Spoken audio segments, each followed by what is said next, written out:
In today's video, I'm going to be talking about how you can choose basketball plays for your team. The answer is not the same for every team. You can't technically run the same plays with every team, even though I've done that multiple times. I've got some plays that just are killers for everything, but basically, how are you supposed to choose plays? Well, first off, you have to look at the team makeup. Do you have big guys who may not be able to shoot very well, but they're overpowering in the low post? At that point, you can run a 3-out, 2-in offense. Now, a 3-out, 2-in offense would look like this, where you've got 3 players on the outside and 2 players in the post. You can run this as a 3-2. You could technically also run this as essentially a 1-3-1 offense as well. There's a few different options that you could run here if you've got big guys. The benefit of running a 3-out, 2-in is you could run it as a regular 3-2 if you're going up against a man-to-man defense, but if you're going up against a zone, let's say you've got a 2-3 zone happening, you could say basically zone, or wherever you want to call the zone offense, where of course bring that guy up from the post to the high post. That'll draw up that middle defender, and it could be an easy high to low post pass. If you've got big guys, this could be a very easy, simple play that you could run. However, what happens if you are coaching either a beginner level team or a team that is very good at moving off ball or passing extremely well, extremely fast, who could shoot? There's a few different options here. And that could be a 5-out offense.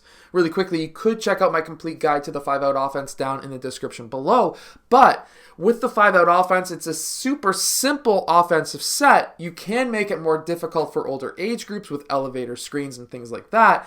But with a 5-out offense, what you're basically looking at is having all 5 players on the outside of the 3-point line, and the 5-out actually works extremely well against both a man-to-man and zone defense, and I'll explain. So let's say you're going up against a zone.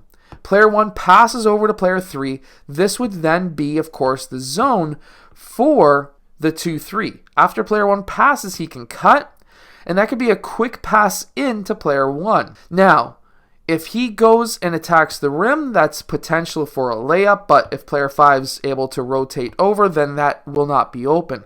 If there was a mistake, player 3 comes down, he can then kick it out to player 5. He can also dribble across the key, 1 or 2 dribbles, and draw in multiple defenders here, and now he has 2 different options to pass to. Player 4 can move off ball and cut back door and cut baseline, and of course that could be an easy pass and layup there. There's so many different options, but your team at pretty much any age can run the 5-out, because what you want to teach at a younger age group, so for example my U11s that I coach, they are young players. We're still trying to get them to space out. They keep on trying to get together and say pass the ball when they're 2 feet away. I've made a rule with them that they can't pass to each other if they're within arm's reach. I know we're trying to teach dribble handoffs eventually, but at this point we want them to space the floor. And to do that, you could run the 5-out. So as an example, really quickly, a basic 5-out offense is pass and cut. You pass here, you cut to the basket. This could be a layup. If not, then player 2 fills, player 4 fills, and player 1 fills out. And it's just a rotation around. Let's say player 3 passes to player 2. Again, he cuts towards the basket, and then player 2 could pass on the ball. If not, then player 5 moves up. Player 3 then rotates out.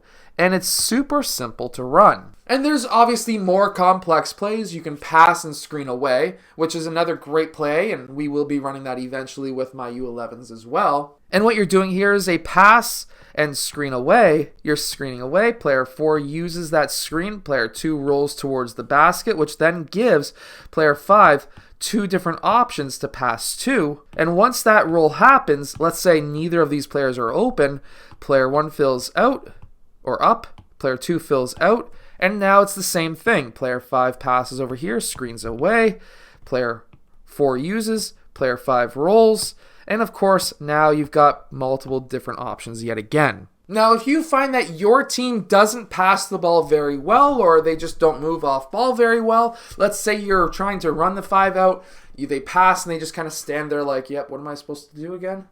Yeah, I don't know. Maybe, oh, hey, I'm open. but I'm not. But I'm open. If you got players like that, you may want to run a 4-out. Now, everyone technically runs a 4-out differently. Some coaches may call this a spread. I've heard that before, even though to me a spread is a 5-out that's just spread really wide. But either way, this is how I like to run the 4-out. You got 4 players on the outside of the 3-point line, 1 player in the high post, and you want to get that ball into the high post as your first pass. After you pass, player 1 will have 3 different options. He can cut towards the rim, he can screen down, or he can screen away. Now, personally, how I run it with my team is you pass and cut, because as soon as that pass goes into player 5, we have a pin down from player 2 to 3, and now we have 2 options for player 5 to pass to. He can pass to player 1 or he can pass to player 3 for a 3-point shot. Once that's, let's say, through and nobody is open, we have player 4 fill up, and that could be a pass up to player 4.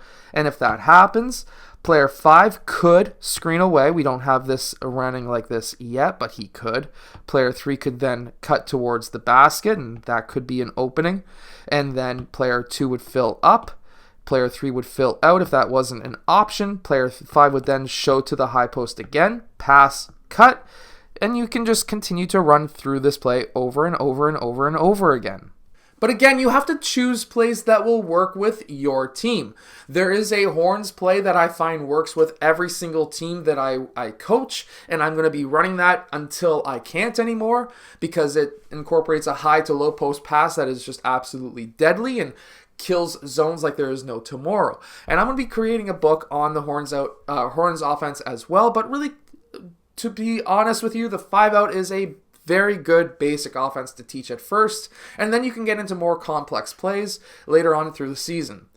Make sure to go check out my complete guide to the 5-out offense down in the description below. I hope that this video has helped you. If it has, hit that like button and subscribe, and I'll see you guys again next time.